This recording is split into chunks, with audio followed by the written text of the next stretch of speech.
Hail, hail, the shouts are here, and what the hell do we care if it's a Friday or a Thursday? We're here for the Sorare Celtic Supporters Club, the CSC. I'm Quinny, and I'm joined as ever by McBride Ace. McBride, good to see you, mate. Hail, hail. Hail, hail. Good evening. It's a great week to be a Celtic fan. Been brilliant. Really enjoyed it. Although we've got a few messages on already, we did start on time, but we're a day late because I had the old man flu yesterday. But we're here and we're going to enjoy it. It's Friday night. Enjoy talking about Celtic. So go for there.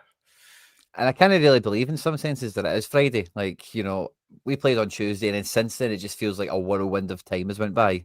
And all of a sudden we're here at the weekend and we're ready to go for another game this weekend, which should be really good. But before we get to that, we do have the glory of the Champions League to bask in, and it's our glory to bask in for as long as we want to. It doesn't matter if it was 3 days ago or if we've got an international break coming up. We will be thinking, feeling and talking about this for a fair wee while. In general, it feels like as Celtic fans, like one of my main thoughts coming out of it, McBride, was like this is how it feels to be Celtic supporters. It's been a long time since we've been in anywhere near this headspace, really, in terms of like how you feel about the club's prospects, how capable we could be, and like all the glory days of the past, early 2000s and whatnot. Part of the real excitement of that was what could happen next, as well as like enjoying everything that was happening in the moment. We felt we were moving in a trajectory, and it feels like that on top of all the other great stuff, of course. But for me, like that's the main like great feeling I've got coming out of this. Is it's like this is Celtic. Like you've just got that feeling back. Yeah, that was one of the best nights at Parkhead. Honestly, I'm glad. Were you there? Did you get a ticket in the end, or did you miss it? No. Sadly not. I only made it to the B team game. The video for that will be out probably Monday on the channel. Had a great time. And it's actually quite similar to the senior game. I won't have any spoilers for you tonight, but be sure to check it out. But no, I didn't get a ticket, sadly. Yeah, I only got the where you're pressing the buttons in the public sale. You're like, press it, just get a button. Don't end up in a restricted view bit. And but I mean, it was unbelievable. Honestly, like just it was incredible. It was just one of those nights. I don't know why, but like being sort of bonfire day and everything, and we were just like standing outside, and obviously you get the build up to Champions League nights and you get the atmosphere and everything, and then you'd all the fireworks and everything going off in the background as well, and it was like, this is kind of something a bit unusual. It was a bit like, there was something a bit cool about it. I'm not having this, not that big of a big Wayne where I'm like, oh yes, fireworks, but it was just something like that. And then where I was sitting I was just up behind the Leipzig fans. So I was in the stadium kind of relatively early, and then the manager came over and they had their megaphone and all that sort of stuff, but we silenced them pretty quickly, to be honest. But it was an unbelievable night at Celtic Park, and even before it, like the walk on and the Champions League like anthem and stuff was just, I needed to lie down by the time that finished. It was unbelievable. The noise is just incredible. So we kind of set the tone, and then we started pretty well, and then the goal went in, and you're thinking, well, here we go again. It's like one of these kind of false dawn type moments where we've started well, and maybe we're going to, it's going to be another sort of Dortmund scenario and stuff. And by half time, I needed another lie down. I was like, there's a guy in front of me, and like the start of the game, he was clapping. He's obviously been in the pub because he couldn't really find his other hand with his right hand. The first goal, he kind of headed me in the way back and stuff, and then he was apologising and stuff. And then the second goal, I ended up down top of him. So it was just one of those nights. It was just like you couldn't make it up. It wasn't me in the pitch. I can confirm it wasn't. Definitely not. I cannot run that fast. So yeah, I was thinking that when I seen the pictures earlier on. I thought, is that McBride? That's definitely not. But no, we can confirm it definitely wasn't you. It wasn't me, no. Those are just nasty internet rumors. Don't pay attention to them. Ran on the pitch. He would never do such a thing. But yeah, even hearing you describe that there I just get a mad rush back of memories to, like when I was a kid, I was always quite good for getting, thanks to my mum and stuff, like free match packages. And, like when you've got those games where everyone is like, don't get me wrong, there was never a game where everyone didn't turn up, but there was some games where you just felt it on the night, different games against Benfica, Shakhtar. I've heard a lot of people reminiscing, and it makes the memories a bit easier to kind of call upon in that way. But, that is Celtic. You know, that whole thing that you did there, like that for me is like what I really remember growing up and really like falling in love with was just that as soon as you get in between, you know, those four walls or whatever you want to call it, all bets are off. It's us versus them, 11v11, and with the stadium on side and everything else. Like, yeah, just absolutely beautiful magic. So great to hear that was your experience as well. Like, because again, just talking about the guy sitting in front of you, I've had a million experiences like that. And bumping into people or people bumping into you and all the rest of it. And like every game I go to, especially a game like that, like I will lose my voice. I'm a big singer. And you've sat next to me at many football matches at this point. Like I don't shut up. You're not a very good singer either, by the way. That's another point. I'm not a good singer, but I'm a willing singer. I'm very willing to sing. So yeah, definitely not good. Willing. Yeah. Nice touch from Marco Rosa to interrupt his interview to give Cal McGregor a pat on the back. I didn't see that, AJ. It's a great catch, great insight as well. McGregor was a man possessed. We were talking about it before coming into the game that the midfield was the battleground, you know, whether it would be won and lost. And in my preview especially, like I was really looking at McGregor. Like if we're going to do something in this game, like he has to have that step up. He has to show like a game like this, he can grab it by the scruff of the neck and not just be the safe playmaker, but he can actually be a driving force in the match. And McGregor, no one's not giving him his flowers out of this game, but I still do think his performance is quite underreported after that game. How did you feel about him being at the game? Yeah, I mean, we were obviously sitting on that side. So I think it was the last goal where he was kind of almost going in a corner and he was getting hounded and he just kind of turned away and still looked after the ball. And I was just thinking, it's like there's two or three guys basically trying to hunt him down here and he was still looking after the ball, that type of thing. But I thought he was absolutely immense, honestly. I thought midfield wise, Hatate was, like I said to the guy beside me, I was like, have we signed Modric here? I mean, honestly, like some of the moments he had in the match were incredible.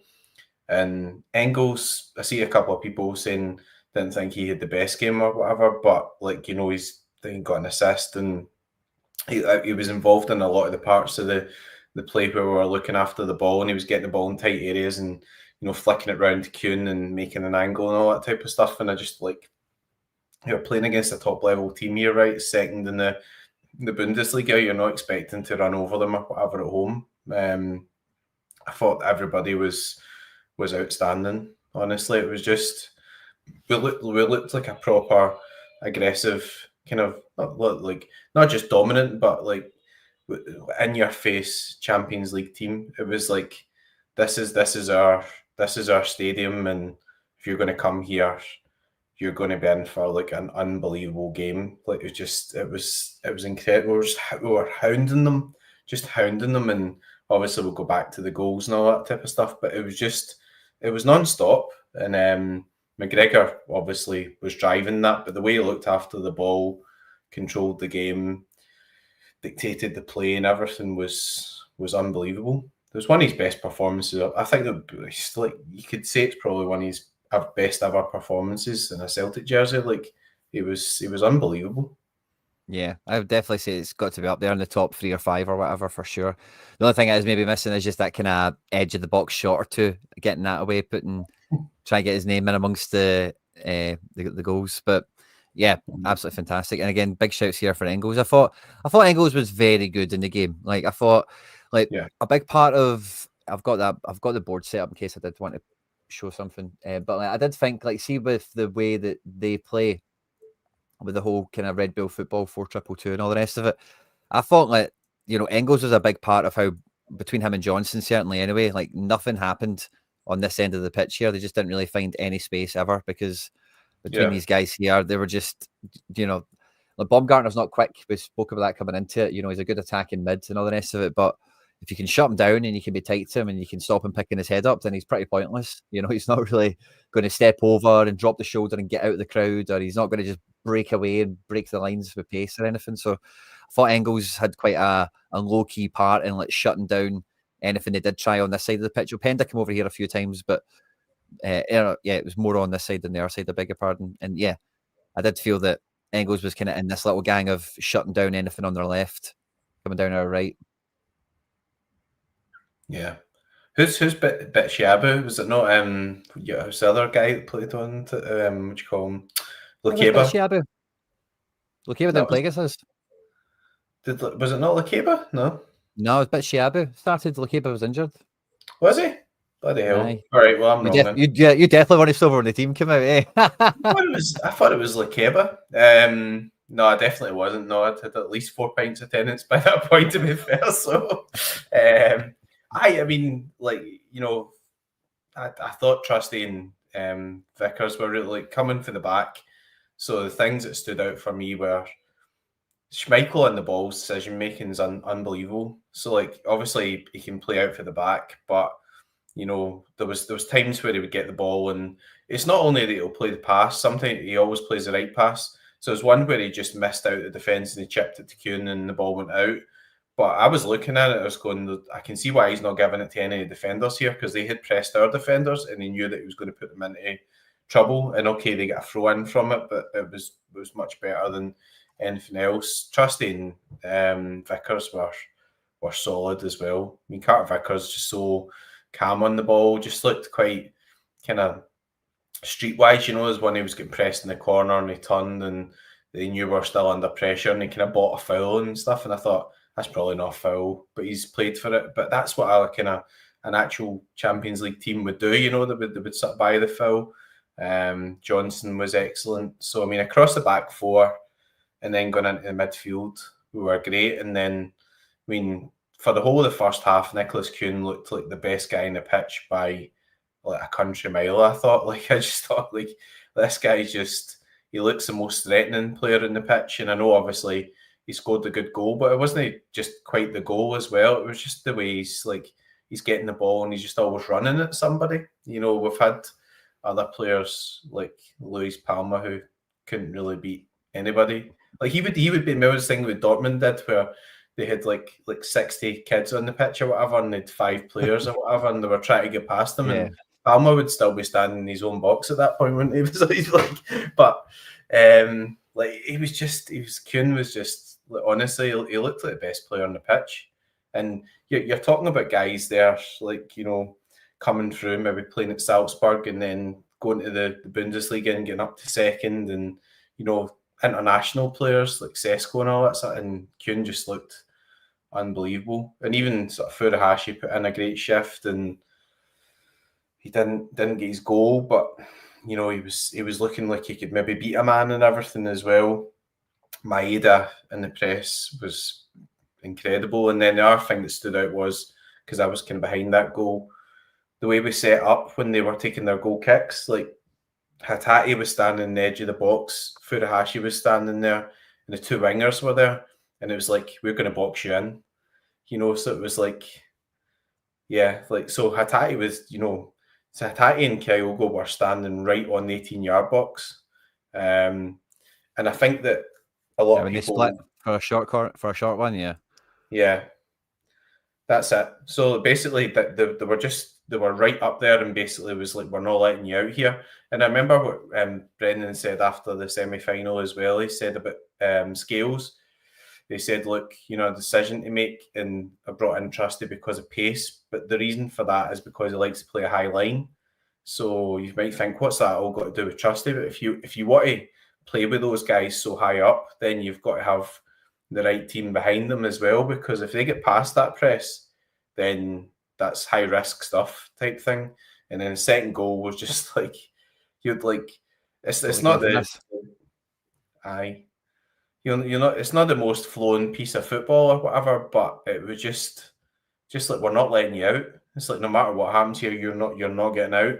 And then we added that wee bit of quality at the end to get the ball in. But it was just, I mean, everybody was getting at half time. Mengels was waving up the crowd and everything, and you know, it was unbelievable. It really was.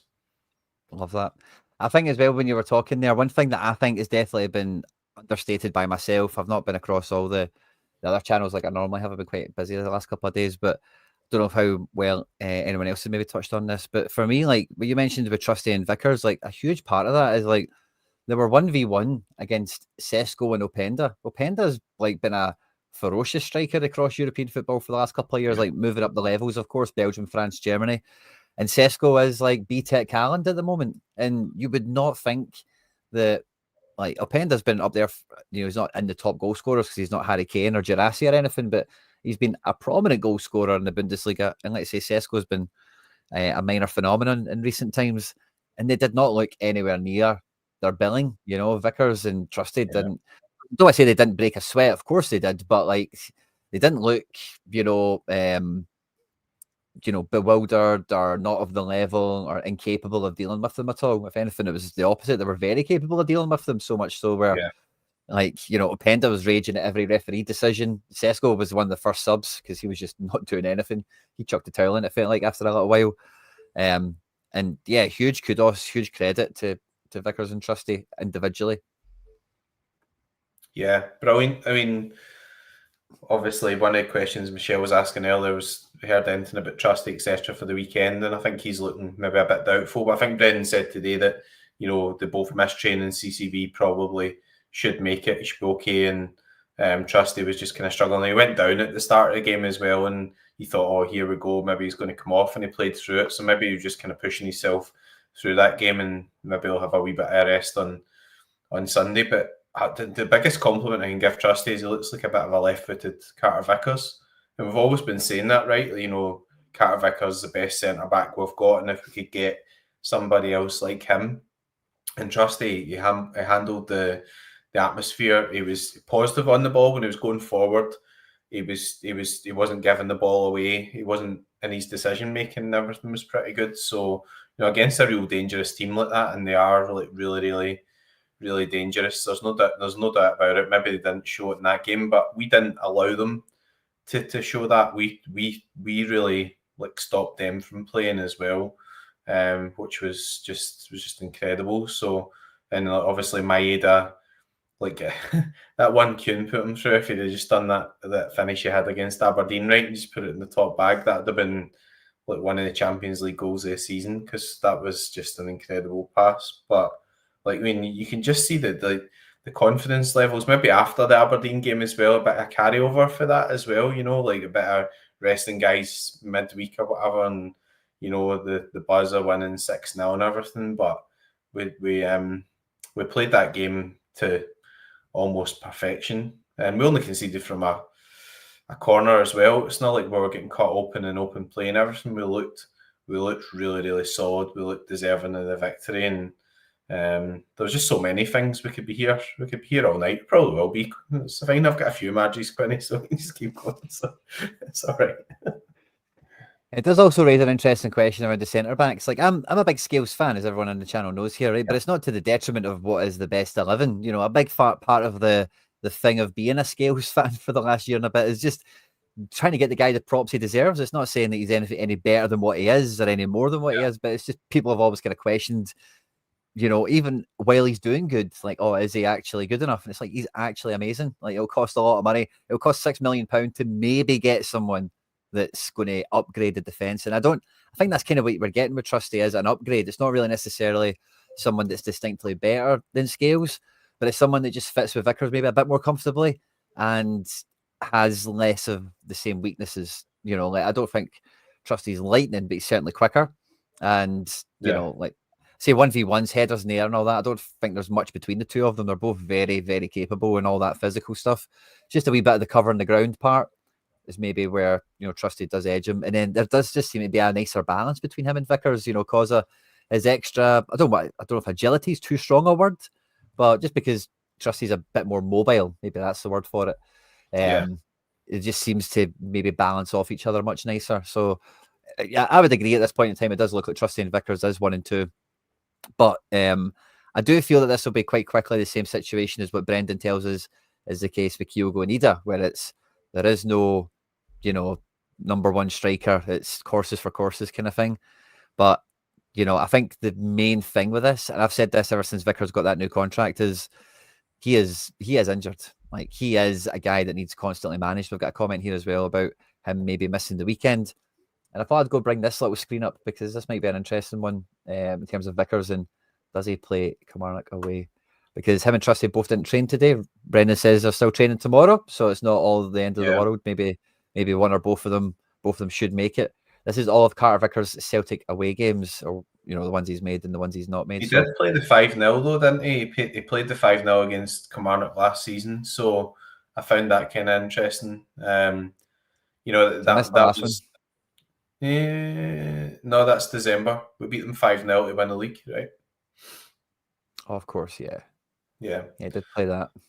He has been sort of rotated there. I remember maybe a wee back to when Ange was here as well. He kind of missed one there because of his knee and stuff like that as well. So, it's definitely something to consider, if that makes sense. But I think the problem just now, I don't know if he's just becoming injury prone or a wee bit of bad luck as well. I mean, the thing with his toe, did somebody not stamp on his toe or something? It was more a kind of a knock.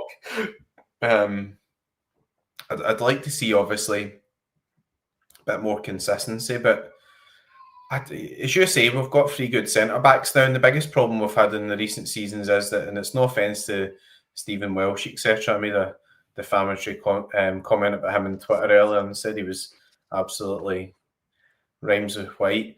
And then Novrocky, I've seen a few people sort of mention he looks okay and stuff like that, but obviously, I think he is actually decent, but maybe has a similar problem to Scales in that maybe he's not as mobile or whatever, and doesn't really suit the style of play that Brendan's trying to play. But now we've got Scales, now we've got Trusty, now we've got Carter Vickers. That's a nice problem to have, because one thing I was looking ahead at earlier, and it's just a Sorare thing because you're looking ahead at game weeks and what you're going to do and what's the spells coming up. But when we hit December, Celtic have got 8 games in the space of about 3 weeks or something like that, and there's no winter break this season either, because you've got 2 Champions League games in January. In previous times, you would have wall-to-wall football up to Christmas, the kind of UK Christmas period here in the English Premier League, and then you would have a couple of weeks off, bit of warm weather training or whatever, and then you would have a cup game, and you would go again, and then most of the first team squads have 3 weeks off. That's not going to happen this season, and touch wood, we look like we're going to still be in Europe after that phase as well. So there's going to be more games again. So that's all really positive, I think. The other interesting thing, I guess, and it was actually Sean that mentioned this to me. I know he's not been on for ages, but he said, look, imagine we get to that phase in January and we know that we're going to get into the next part of the Champions League. You can go and buy somebody, 4 Champions League games to offer them. I was going to say that. Yeah. I mean, you had 2 Champions League games and two playoff games, and the other night there we got 1.7 million or something for the win. It's doing the coefficient a lot of good and all that sort of stuff as well. But it's hugely positive, and I think we were uber critical, obviously, of the recruitment and what was happening with Ida and all that sort of stuff. But if you go back to the January window and you look at Nicholas Kuhn, and then eventually we've got Ida, we brought in Engels, and we brought in Trusty, and even Luke McCown for £1 million. I think was a good piece of recruitment. It's better now, and Rodgers is obviously he's delivering because he's got them playing a real good style of football, and out with that, Alistair Johnson. I mean, the guy's been phenomenal, right? And there's lots of chat about, can we get him under a new deal? Just give him whatever he wants. Honestly, the guy's just he's brilliant. He stepped in that day as the captain and stuff. His performance levels, he's adding goals and assists. Good relationship with Nicholas Kuhn. I mean, you need to keep guys like that if you possibly can. I know it's going to be difficult because there'll be all eyes on, obviously, guys like Nicholas Kuhn now in Champions League Team of the Week and everything. But it's just a dead exciting time to look at the squad and look at the style of play and be a Celtic fan. That's it. John McKinley kind of echoes that again. He's been watching since the 60s and he was absolutely loving it. Good to see you, John. Fist bump. And let us know your thoughts and feelings in the comment section as we can just, take the last kind of whiff of the Champions League air that's still in, the smell of the Champions League off the fireworks that's still in the air from the last couple of days. And I thought this was an interesting one from Ollie Man as well. Our backup right back is the Scotland's #1 right back right now. So I don't know. We don't really need cover for that. But I'm definitely all about signing up AJ. And yeah, like I think like with Trusty as well, like I wasn't totally sold on him, especially for £6 million. I thought that was a bit of an overpay, to be honest with you. Yeah. But I think it's clearly working out. But the big question for me was always with a transfer like that is Champions League. You don't doubt those guys will be good against Kilmarnock and Aberdeen and them and whoever else, you know. It's actually the games where he's kicked ass is the games you're worried about. It's Leipzig and Atalanta, and he's pass marks. You know, you wouldn't know. He'd never played European football before. You know what I mean? He's literally never played. I know he played top flight for Sheffield, but I don't know if you'd. It's hardly, you know, being a Premier League player that some people build him. But it does come into this game. But something you said, or the way the conversation was going, made me go and pull up the table. So I'll just do that. I don't know how to tie it into what I just said, but there you go. Because the table, like, we can't be taking this Kilmarnock game too lightly. You know, Kilmarnock are a formidable opponent. We are away. It is a stadium where banana skin results have happened, not just for us, but for other teams. And, you know, if you look at the table, like, I know we just spanked Aberdeen and all the rest of it, but we can't be going into this game, like, chill, can we? We need to be, I know rotations need to happen and all the rest of it, but we need to be still going best 11, I think.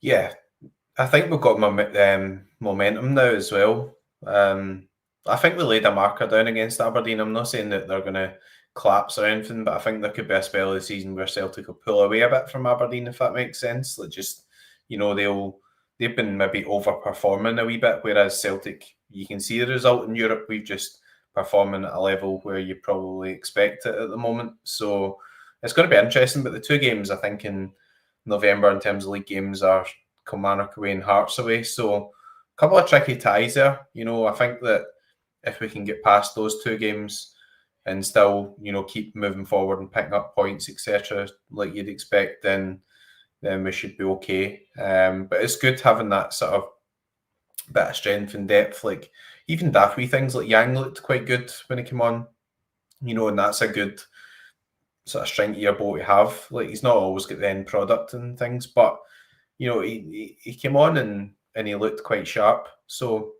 he brings the right things to the game, you know, if, you know, you've got him in good confidence and you know, like, the game state's there for him. Like, he brings energy. He goes at people, similar to you're saying, but Kuhn just went at people. You know what I mean? That's just, he gets the ball and he thinks, this is what I'm supposed to do. Run forward, make them run back, get by them. You know, that's all that goes through his head. So, like, last time we were at a game, obviously, it was the Kuhn Palma game where they both started at home at Dundee. And, you know, they were both real under the microscope in that one. And, yeah, like, Yang's just hopefully just another squad player. Like, I don't think he's going to develop at any rate where we could consider him a starter, you know, anytime soon. But to have him on par with, like, Forrest as being like the second string is kind of fine. I think we all see that there is a need for that same dynamic that's at centre back to come into the wingers. But to do that properly, you probably need somebody that can play both sides a bit better, because we seem really reluctant to not play Kuhn on the right and not play Dyson on the left, you know. So if you are going to get that kind of magic upgrade, it needs to be someone that can play both sides. I think Yang's a different option.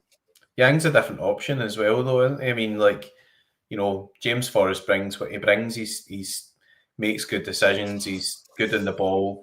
He'll get you goals and everything, but he's not the same type of guy as Yang, where he'll maybe, or Kuhn, where he'll beat a guy a lot. You know, he's not got that kind of out and out pace that maybe he had about 15 years ago or whatever. But like, he'll give you a good solid performance, and he'll do like a good job in loads of games in Scotland, or he'll come on at the end and he'll be dangerous. Or we seen last season, he actually scored 2 goals against Dundee away last season, didn't he, or something like. So, you know, he can deliver that as well in the big moments. So he's a good guy to have around the squad for sure. But I think what I'd say about Yang as well is that it's maybe a wee bit frustrating because he's not getting a lot of football.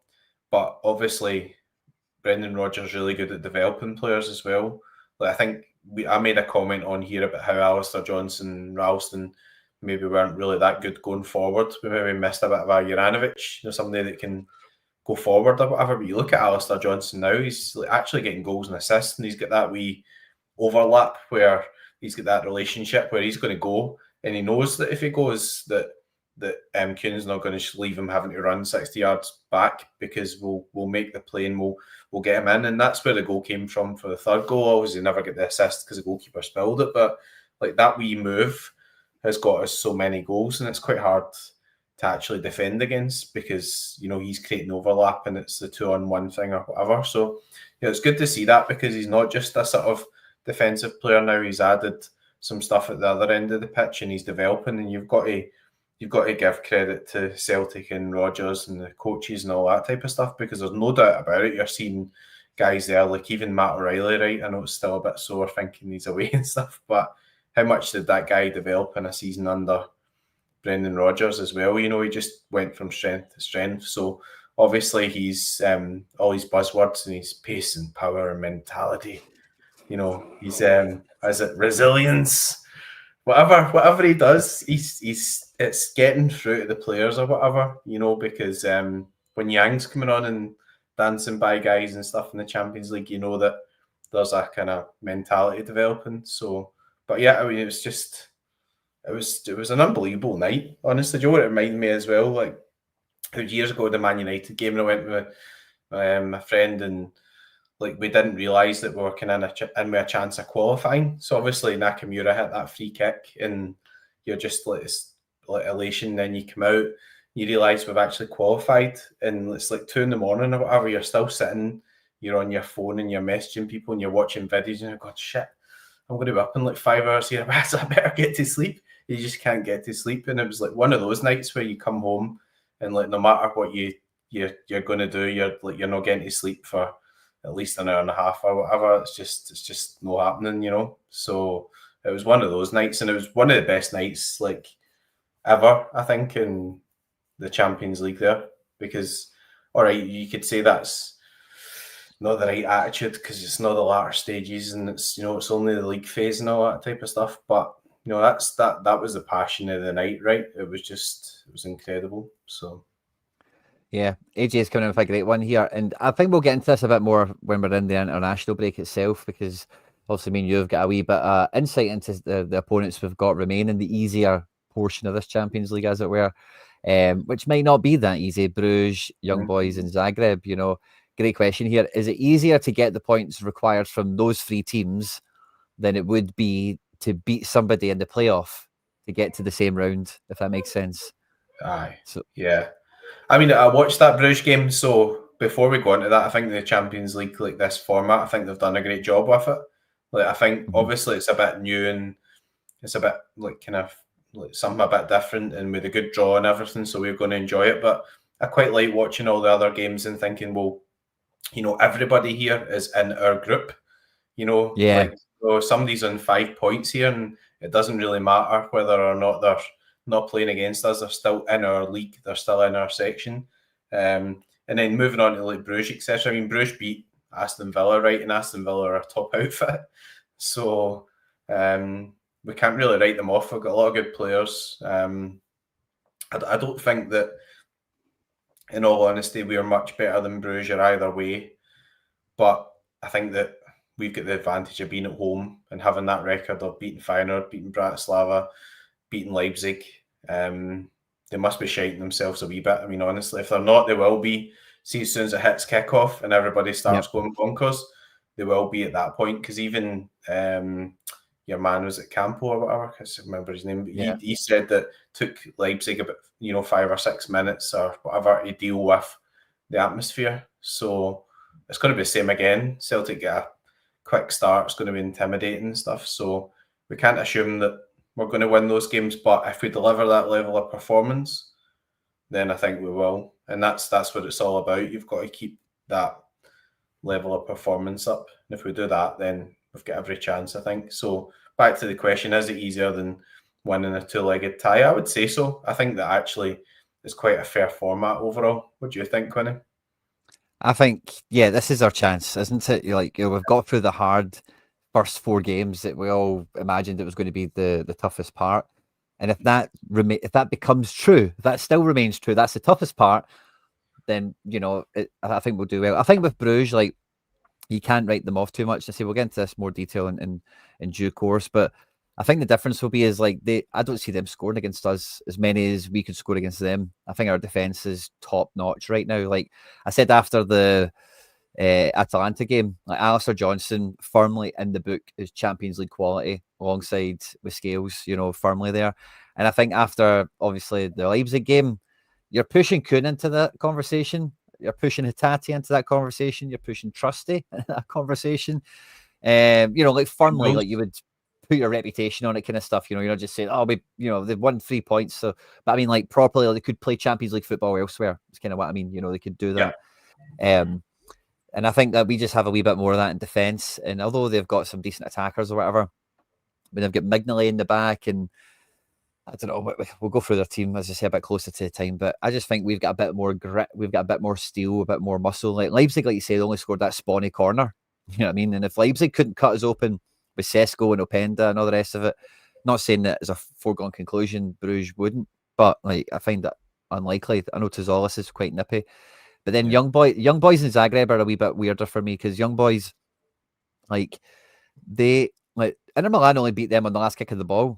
People are still deriding young boys, saying like, oh, they're the San Marino and they're the bottom team in the group and all that.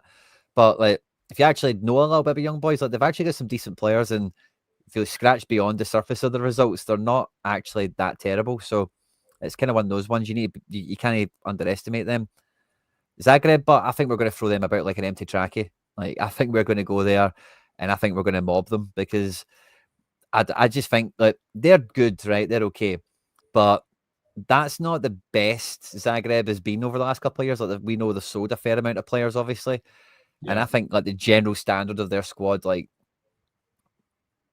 Aberdeen.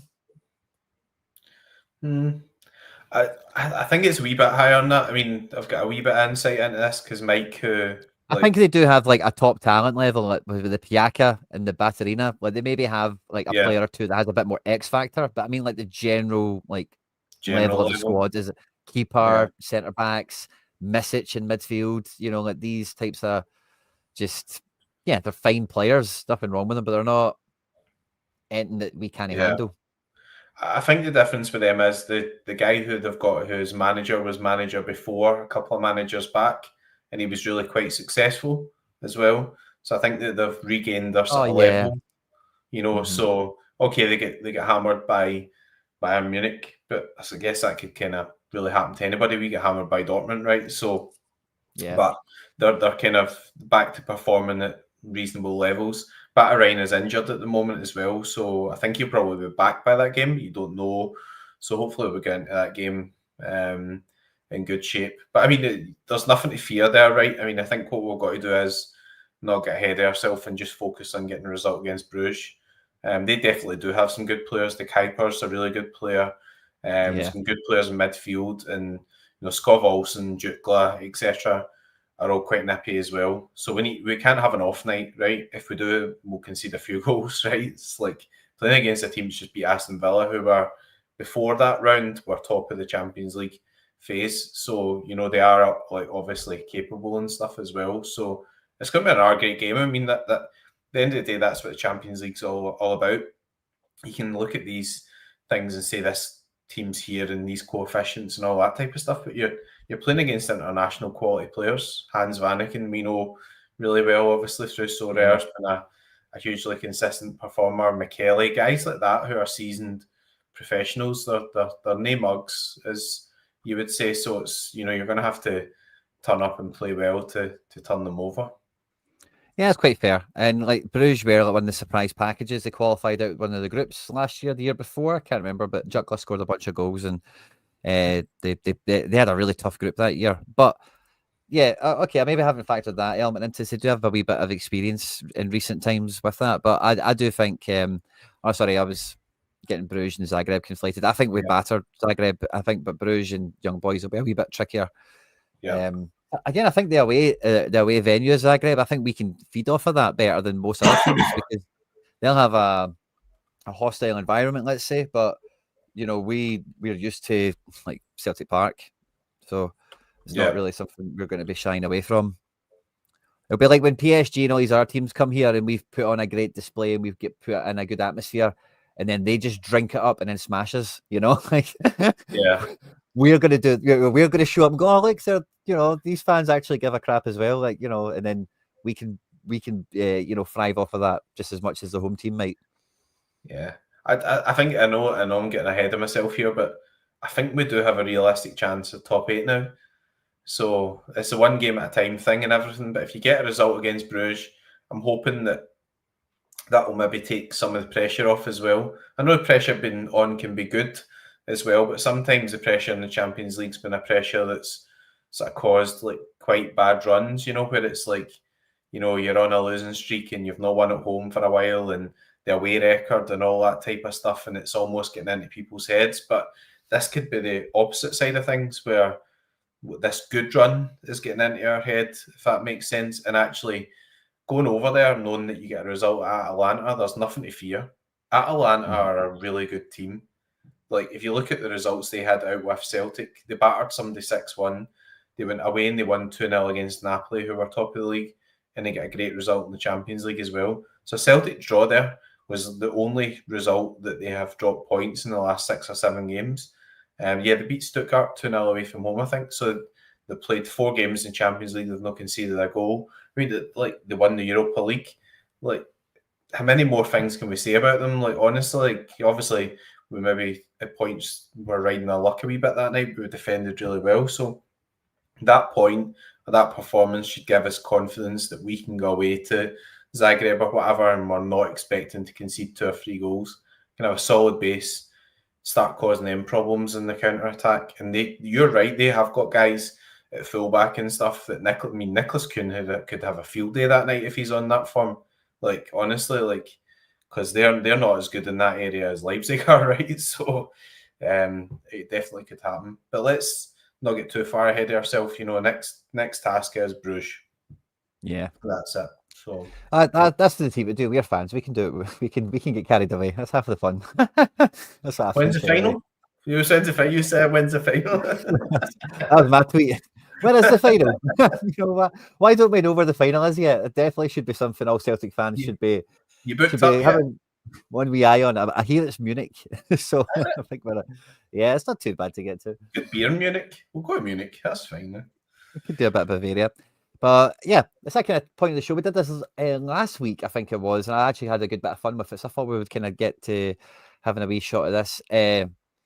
I actually just want to say this before we move on. Cummings hat-trick against Villa, Sanfrecce, Celtic. I seen Cummings scored 2 goals for the Celtic B team yesterday. The first one was beautiful. The highlights aren't on YouTube yet, which annoyed me. So when I went to do the finishing touches and do a bit of recording on the video, last time it was really handy just to look at the highlights again, because it's a different perspective to where you're in the stadium and was it him that made that pass? And he ran there.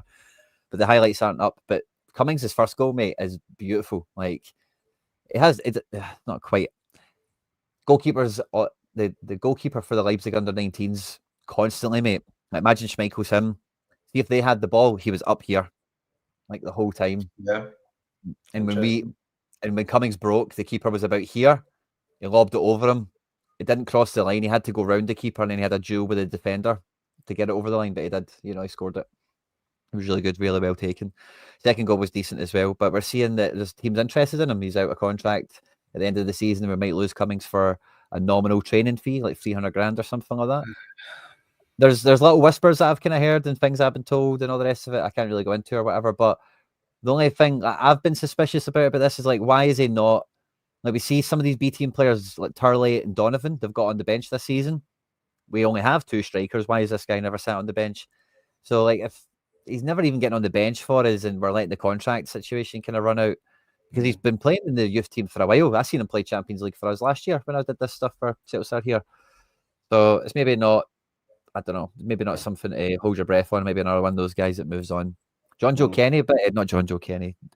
Kenny scoring goals in the Conference League, is it, for Shamrock? Or look at the Europa League. I forget which one they're in, but seems to be doing quite well. Yeah. Conference. In a way, that's obviously a good thing, right? Guys like that, they're going out and they're actually getting game time.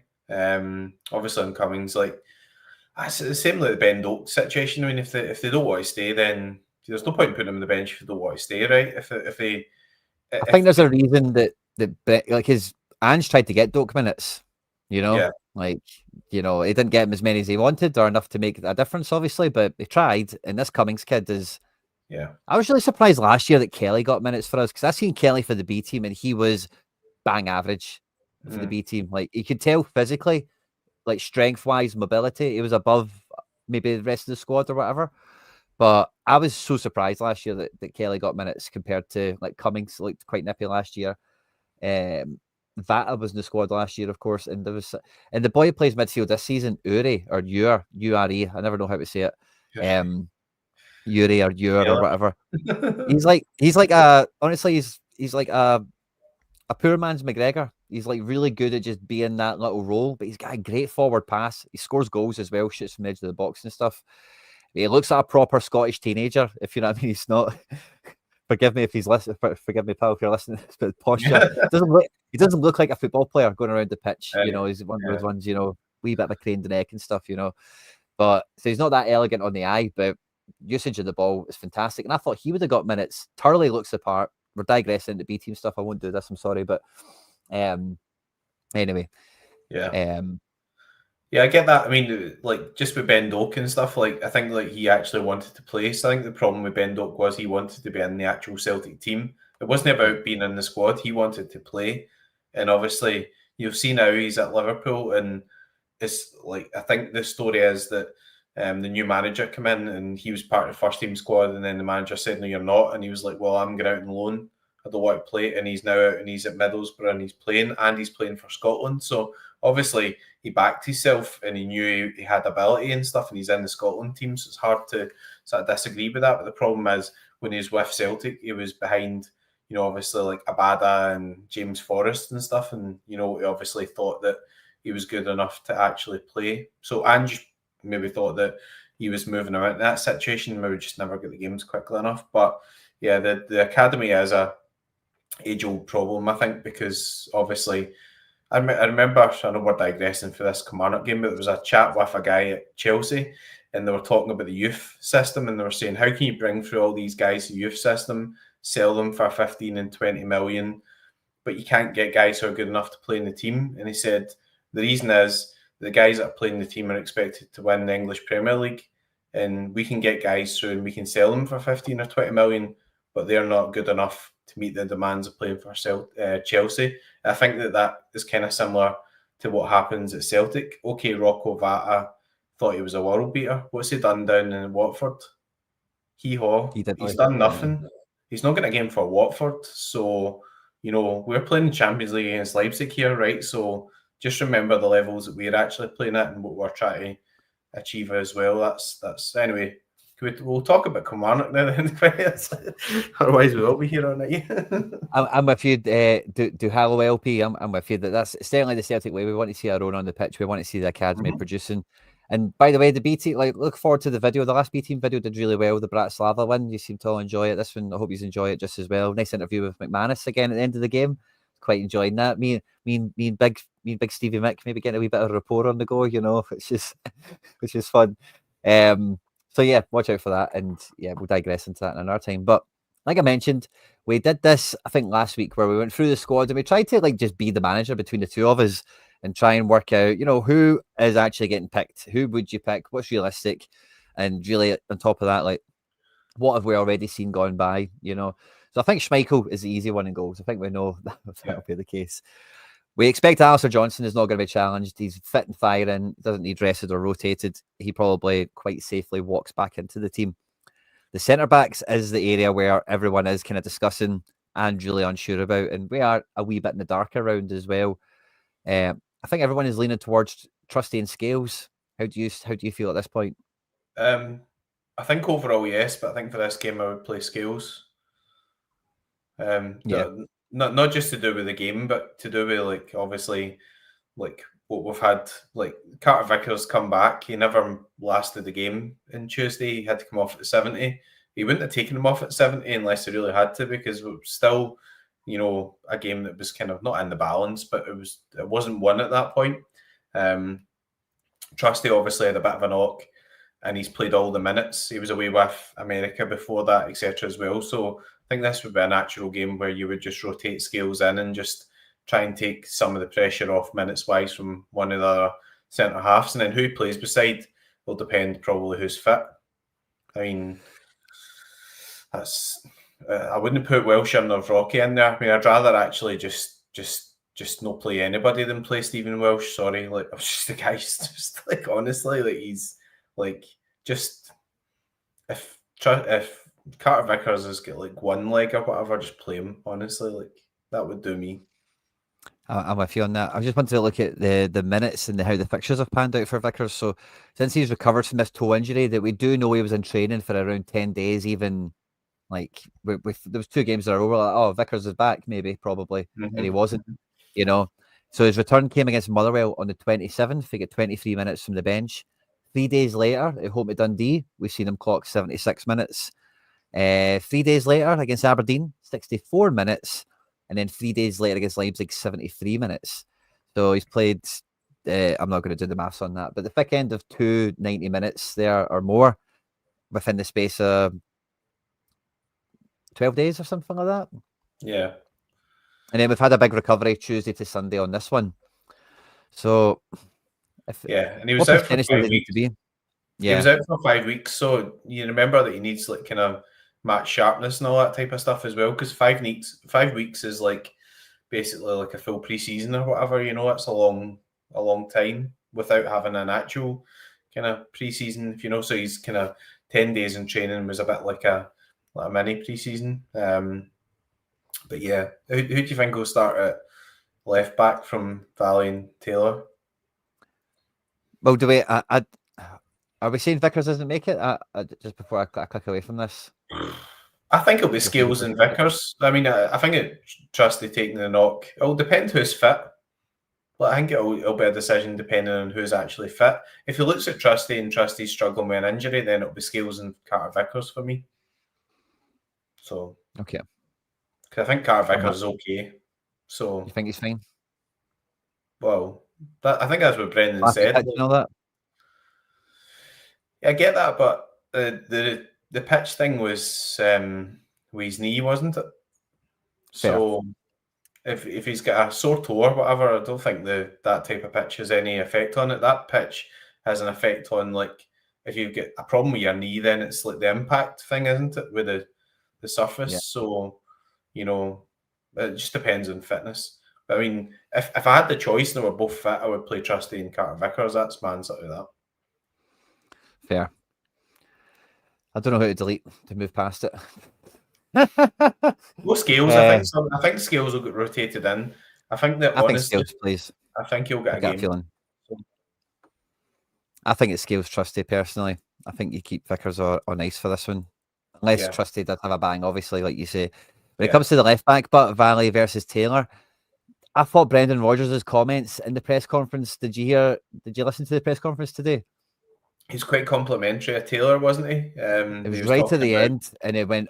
He never said that much about Taylor before. He's been asked questions about the contract a few times, but he really hammed it up this time, and he was like, he's such a great guy, and he plays the role so smartly, and he gives us great solutions, gives him the credit for the Leipzig game that I was giving him as well, which is great to see. So I think, like, bearing in mind the league table that I put on screen earlier, I think you put Taylor into this just to really, like, I've got the image of a snake, coiling around, strangulate, what do you call that? When a snake does that. Oh.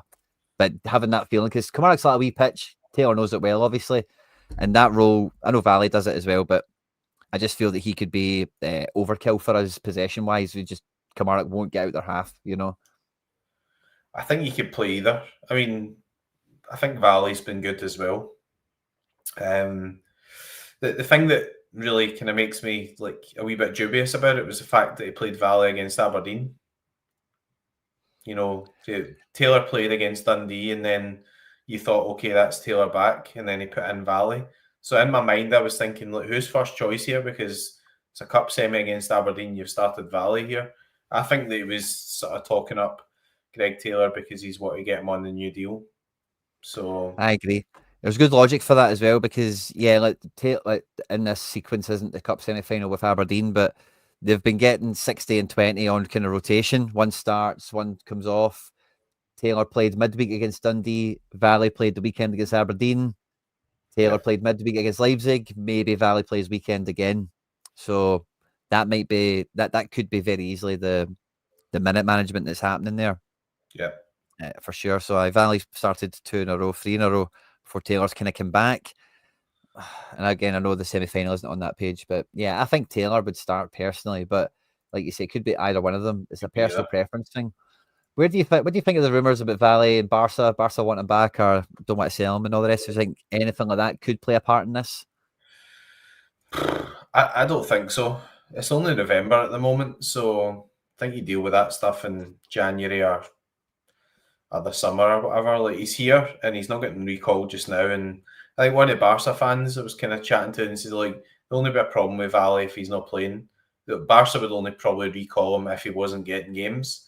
And Yeah. obviously if he wasn't getting games, you would be struggling to convince him to sign as well, if that makes sense, because how are you going to attract somebody like that young guy if he's not actually playing ahead of Greg Taylor as well? So I'm not worried about that. I think that if he's got confident enough to start him against Aberdeen, there's no reason why he can't start here.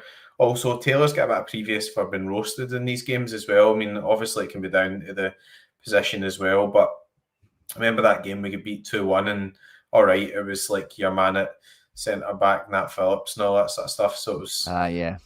Basil Fawlty stuff and everything, but it was down that side, Armstrong, so you just don't know what's in the manager's thoughts for that point of view. But after Taylor's come back for the injury and after he's been going on that wee rotation, I would not be surprised at all if Valley starts. But I don't think it matters as much, if that makes sense, because I think they're both really good left backs. So Ross Murphy has got his team sheet here for us. He reckons it's Valley in at left back with the same defence that we've got otherwise. Did you opt for Valley on your official prediction today? Yeah, it wasn't really an overwhelming percentage, but I went Valley, and I think like they both get minutes as well. So has the Valley rumour not been rubbished? I'm not too sure, mate. Yeah, fair enough. I just thought Taylor has been. I said it. I said it to Josh the other day, but before Taylor got injured and Valley became flavour of the month, I was on here saying Taylor is having his best season ever for Celtic. He'd been playing so well, and if Brendan is giving him this monologue in the press conference, and I don't know, I think Taylor will start. I'm going to leave Taylor on, delete Valley. Could be, it's a 50-50 for some of these. Are totally up in the air. The midfield, however, but might be a little bit different. I think we all know and expect McGee starts this. No two ways about it. But it's really the other two positions then. I hear people expecting Bernardo to come in. There are suspicions McKibben gets minutes here. I don't know if anyone thinks he starts this, really. I'm of the opinion the manager keeps the same midfield, and it's about getting them reps together, and it's evolving the system that has been kind of shaped over the last few games. Yeah. Engels and Hatate both come off early. One thing I would say is that Hatate put in a right shift. Hatate played 90. Did he? Yeah. So Hatate played 90 and Engels come off at 70, is that right? Yeah. Right. So I think Hatate might get rested. Just because he's been brilliant, but he put in an unbelievable shift. So if he did stay on, I thought he came off as well, but against Leipzig. But Engels definitely came off at 70, didn't he? Mm-hmm. Check the Leipzig game. It's up there, isn't it? I tried to press it. Well, why I've put the Aberdeen game here is this is the first game after the last international break. Right. And this is what I was looking at. So straight after an international break, we've played the best three, you would say. Obviously, we know McGregor fell out of this because he got injured. But Tati Engels, 4 days later against Atalanta, start again. Both get subbed, like you mentioned. And then against Motherwell, Hatate remains. We were expecting McGregor to remain as well. But the last minute, McGregor dropping out brought Bernardo into the fold, we suspected. And then we see Hatate drop out. Engels keeps the place against Dundee. Then we have to get the semi-final against Aberdeen, where it's the best three again. Hatate plays 90. And then we've got the Leipzig game where the best three play again. So I think he keeps that, personally, if he can. I think if Hatate starts, he'll not see out the game because he put in an unbelievable shift against Leipzig, right? So, the Tuesday to Sunday thing's probably important because you've got the extra day's rest. So, I think you'll go strong in midfield. And also, I think that what happens with the defence kind of key in that as well, because we know we made 6 changes against Dundee, but we'll never want to do that here, I don't think. So I think midfield-wise, if there's maybe one change or whatever in the defence with Scales coming in, it'll just be McGregor, Engels and Hatate, and then Hatate will come off at 60. That's what I think. I don't think you can start Bernardo in this because, again, you want to kill the game. You want to beat Kilmarnock. We're not going there on cruise control. We're not 10 points clear and it's 5 games to go or anything like that. Yeah. Still a lot of work to be done. And I think Rodgers will go for the reps with the main three. Trying to get this system that's been evolving with McGregor and Engels developed a bit more, and really just lean into Tate's progress. And just trying to really push that development through for him, because it's reps, it's minutes, it's more success. We've seen how happy he was with getting his first Champions League goal.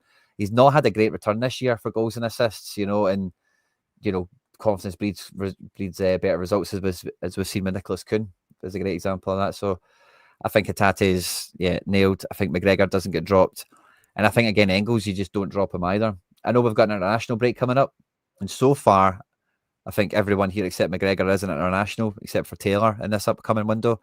But like you say, I think we use the squad as the game goes on. We use our subs appropriately and keep the legs fresh. That then brings us to the strikers. We've seen Kuhn in training today. I think any worries about Kuhn not playing are gone now, because he is not an international. He's definitely not going away. He's not playing football for anyone. He's got 2 weeks off. So even though he had a wee bit of ice, he missed a game. Was it the Dundee game? He missed a game because, he was just chilling out, getting massages and whatever, resting up. So I think he plays this one. No two ways about it. Do you agree? Yeah, and I think with Engels as well, like he's going with Belgium, but he doesn't start, right? So, and it's not like big travelling. I think with the sort of Hatate, Dyson and Kyogo thing, some of those games are going halfway across the world, and it is a wee bit different, more tiring on the travelling. But I think Nicholas Kuhn, I would, if he's, unless there's anything they think that, maybe hit that back thing and maybe the pitch is adverse for that, then that could come into the reckoning. But assuming that he's feeling good, then it's a definite start. And then maybe Yang coming on for the last sort of 20 minutes or whatever, once we're 3 or 4 up, hopefully. You never know. It could be a tighter game, but yeah, I like your thinking. It's a tough game. Get yourself ahead and then make your changes. Japan's 2 international games in this window are both away to Indonesia and China. I've been to Indonesia. That's not a good flight. It's like 18 hours or something. So yeah. But the thing is, I suppose Furuhashi and I think Maeda sometimes gets a game, but I mean Hatate's went over there one of the times he never even in the second squad. They obviously have guys like Io Tanaka and all that type of stuff, but hopefully now Hatate's performing Champions League and everything, he gets a bit of recognition, because I think he's a bit of a recognition guy, if that makes sense. Like, it's bad for us if he goes there and he plays 2 games for Japan, because then he's come back and he's knackered. But he's a kind of confidence player as well, and I think that annoys him that he doesn't get in the squad and everything for Japan. Kyogo, again, he just scraped his way back in, but they've got loads of good players there. I think for this game, Ida starts anyway. I think 5-0 game, he was brilliant, and there's more of a trend of Ida starting some away games as well. And I think, Furu put in a good shift and everything on Tuesday as well. So I think it'll be Ida and, Furuhashi for the bench. I agree. And again, when I was looking at this stretch of games, Ida's not started one of them. Oh, no, he has. I beg your pardon. Atalanta, yeah. But except for that, Kyogo started every one of them, even the Aberdeen semi. So I think Ida could get this start very comfortably. I agree there. Makes sense. Because again, the manager was saying, the manager and the players used to always say we take one game at a time, and they probably still actually do say that. But see, after that Dundee game, they're lying bastards, because you don't prepare for. Yeah, I mean, that's not the best. That wasn't the best team to beat Dundee, and we actually needed the subs to make it happen a little bit. You felt on the night, so you definitely feel that they organised the squad in segments. We can clearly see that. So this one game at a time pish is definitely just pish at this point. Well, what he did say, Tony, he did say though, sorry to cut across you, but he did say that he said in the interview, we'll need to use the squad for this upcoming run. So I get that, but he gave a hint there. He said we'll need to use the squad. So nobody really predicted there was going to be 6 changes, and it was too much realistically, because that first half against Dundee was a bit flat and stuff, and it could have been one of those, like, if we'd have conceded for that sort of chance and everything right at the start of the game, it could have been a real sticky game or whatever, and we've seen it out, which was good. What do you think with Dyson? Do you think he's put in a lot of effort recently? Could it be a game for Yang, or maybe you just start Dyson and then just manage his minutes again? Or I don't think you can't not start Dyson, but we've seen with Ida, I don't think it was also against the Atalanta, but maybe the other game he started this season, whenever it was, away to Ross County. Oh yes, Kuhn and Maeda did start. I don't know why, but I had a feeling that last time he started, Forrest started. I don't know where I've got that from, but it's incorrect. But what I was also having a quick glance at there is Kyogo has only scored 1 goal in this little segment of fixtures, and it was the Aberdeen game after the international break last time. So with Kyogo getting called up, like I also do think Ida's going to start, right? But is it a case that Kyogo does start and you get him his goal because he's drying up a bit goal wise, and you're talking about Hatate being a recognition guy. Kyogo is he needs to be scoring goals to be happy. You see that in him? Well, he scored against Aberdeen. I don't think so, honestly. I think the way he'll be looking at this is how does it suit the tactics of the game. When he played either there last season, what happened was Kilmarnock are obviously in your face at home, and Celtic played a wee bit different. Sometimes they got the ball a bit forward a bit quicker, and then Ida held the ball up, and that was us past their press, if that makes sense. So if he sees that from a tactical point of view, then I think the reason he'll play Ida is nothing to do with anything else, bar he just thinks he's the right guy to play tactically in that game. Yeah. I also forgot to mention earlier, but Gary Mackay-Steven is projected to start for Kilmarnock, which just makes it feel more like a Taylor game to me because, you don't need to worry about defending on that side of the pitch, do you? Yeah. With GMS and his fair old age that he is at the moment. Same age as me. I've got Adam Ida on the tactic board as Ida, as if he's an iPod or something, So I think Big Ida will start as well. And yeah, I find it really hard to imagine that Forrest or Yang get into this game ahead of Dyson because Dyson's just the energy bunny. He also did play 90 minutes spot against Leipzig. And, so far looking at this team, there is only 2 changes, one in Forrest at centre back potentially, and Ida for Kyogo. And I did have a feeling coming in this game we might see a third change, but actually going through the squad, I can't take Dyson out of this. Yeah, it'd be three max. Could maybe be Valley for Taylor. This maybe fills the quota, but yeah.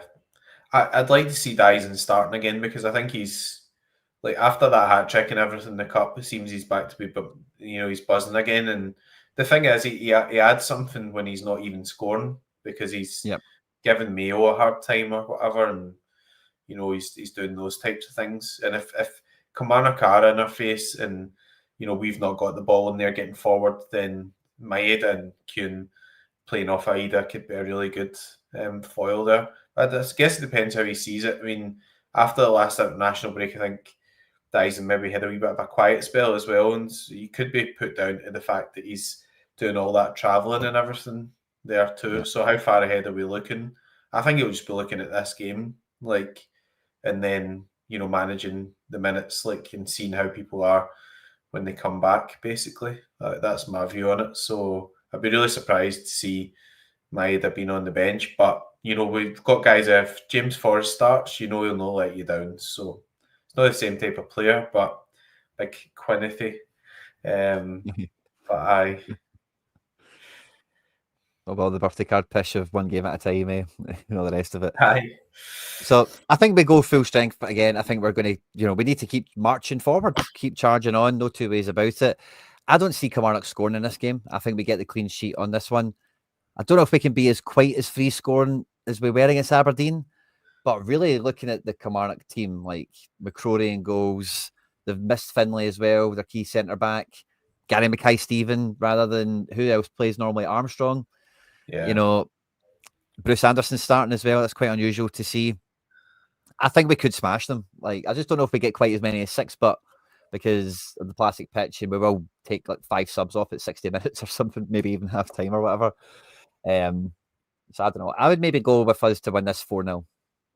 Yeah, I was thinking 3 or 4. I'll maybe go 3. So a wee bit more cautious because I think that McInnes and Kilmarnock are usually quite up for it, and they did beat Rangers here as well. That's not saying much in terms of Rangers away forming the SPFL, but I'll go 3-0. I think we'll win. I think we're on too good form, and I hope that he doesn't mess about with it too much because we've got a lot of momentum at the moment, and I think that that first half against Dundee, although we eventually got away with it, there'll be some warning signs there as well, because you remember we made loads of changes against Falkirk, and Falkirk were beating us 2-1 up until about 65 or something, and okay, we won the 5-2, but in both of those games, when we brought on the more first choice guys, that's when we've scored the goals. So I think we'll go, maybe 1-2 changes max, we'll win 3-0-ish. A lot of good score predictions here. 2-1s, 3-1s, 5-1, 3 at half time from Catholic Rebel. Fist bump, thanks for joining us. Michael Ross thinks 3-0 to the Mighty Hoops. And the pitch maybe takes a goal or two off it, I suppose. Yeah, but yeah, I don't know. I think we smashed them. I just don't know if we can quite get the Aberdeen levels. But saying that, I think Mitov is a way better keeper. But again, it wasn't really the goalkeeper that was involved, the fault for the goals. It was necessarily just that we were so rampant. Yeah. So yeah, no, I think it should be a good one. 4-0 for me, 3-0 for you. I'll go 3-0. Yeah, I think they're a well-organised team, and they've not had a vintage season so far, but it's always quite a tough game. If we do better than that, then that would be magic. But any sort of 1-0, I will take that unscathed. It'd be brilliant. People forget we hammered Falkirk. Yeah, I suppose. But yeah, eventually, yeah. Eventually. And Sligo. And Sligo with the last minute Palma hat trick. With the B hammered boy. them in the last 20 minutes. But we weren't hammering them for most parts of the game. And Falkirk looked good. Fair play to them. I think they'll come up. So, they look a decent outfit as well. So that's good. Very last thing, and we'll love you and leave you guys. I did this before, and normally we do this before teams go out and stuff like that. But I've got the SO5. I've got the Sorare lineups locked and loaded for the weekend, and I've got myself McBride up to 6 teams in the Celtic region now. Contender, 3 in-season, 3 classic. Not got a full Celtic team for the in-season ones. These are the money competitions, but going strong with the. I think he does safe. I went for him in my top team. Kuhn's in my top team really. But with Schmeichel, I went with Ida. And just in case Kuhn just... just in case Kuhn didn't, maybe, because again, it was before the deadline, before those training pictures came out, and I think I've seen some of them, but I just thought, go with Ida in the top one. And I played McKibben. I think he'll play from the bench, and he could get something, a goal or an assist from the bench late on, and that was a Division 4 lineup. It was the last team I built, so I wasn't too bothered with sliding that in. And I got my second Liam Scales today. A Celtic one finally came up super cheap. So nice. I got that in, which is lovely. So double Scales, double Alistair Johnson for me. And then in these classic ones, I went for, you maybe see this McBride, but I went for Hatate and McGregor in 2 teams, and then alternated forwards and defenders, just to try and, if one of them, if AJ pops, I'm cool. If Scales pops, I'm cool. If Scales starts, obviously a bit of a gamble, but it felt safe at the time. And then same with Dyson and Kyogo. Kyogo probably from the bench, of course, like we were chatting about. And then Hatate forward card, a wee bit of a cheat code with just some randoms that are not Celtic related, in case there's any spice in the team sheet that fucks off the rest of the lineups out. I've still got one that's not totally wrecked, unless it's Hatate that's the bench, Yeah, I think Calmac should be okay. I can see the reasoning there. Obviously I'm running some angles and stuff, but you could see there could be a scenario where maybe he just says, well, we'll start with Bernardo, and then Engels comes on. So that's Engels came on against Motherwell as well, but yeah, it's looking good. Obviously, Celtic's scoring very well at the moment as well. 3-0 win it. Motherwell delivered some good results too, and we're getting a real spell. It's a wee bit quieter one in November. We've obviously Kilmarnock away, and then you international break, and then you've got Hearts away on the 23rd. But then after that, you're getting into fantasy football, the thick of it, maybe 10 or 11 games in the space of December to mid-January or whatever, because you've got the rearranged game for the cup finals going for the 15th into the 14th of January or whatever. So that spell last year, it was the winter break, and there was nothing happening after maybe the 2nd, 3rd, 4th of January, but you probably got 7 or 8 games in January, I think, this season, because you got 2 Champions League games, 2 rearranged games have to be fitted in, and then you've got the Scottish Cup. So there's loads of action coming, and I am here for it, especially after this week. 2 other teams I wanted to show you, so I thought you might appreciate it. This is an under-23 team that I thought is quite a Celtic fantasy team. I've got Ben Doak up front, 2 fullbacks, Bernabe and Frimpong. Yeah, it's quite fun. Lennon Miller, who everyone wants to sign, obviously, captain in midfield, with Tanny, who I've been dying for Celtic to sign as a prodigy goalkeeper and goals there. So that's a wee fun one. I thought was good. And I don't know if you managed to get one of these out, but there's a competition this week called Anti-Stack where you can't pick 2 players from the same team. I've got a full Anti-Stack lineup that looks like a Celtic team, but it isn't. The Turnbull, the Bull, Yeah. a Jetty.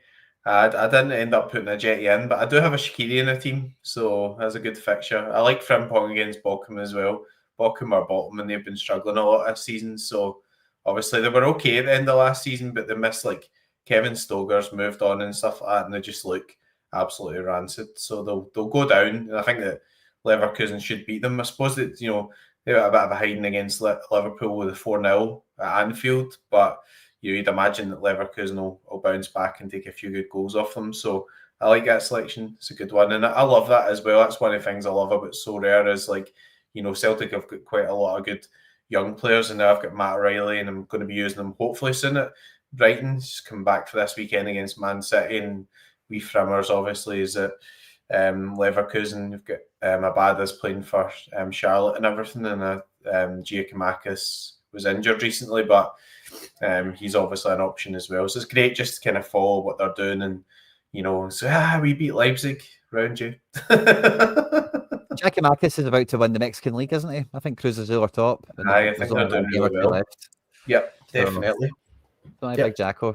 But yeah, thanks everyone that joined us live. If you watch this after we're live, fist bump to you all. Enjoy the weekend. If you're going to the game, travel safe. Do stay out of trouble. We sincerely mean that. If you've watched this after we've been live, of course, feel free to get your score predictions into the comment section of the video. Please hit the subscribe button if you haven't already. We're super close to 10,000 subs. And if you have enjoyed the video, please do smash the subscribe button. And yeah, McBride's been an absolute pleasure, mate. Hail, hail, won the hoops. Enjoyed it. Brilliant week. Hail, hail. Thanks for watching, everybody. Won the hoops.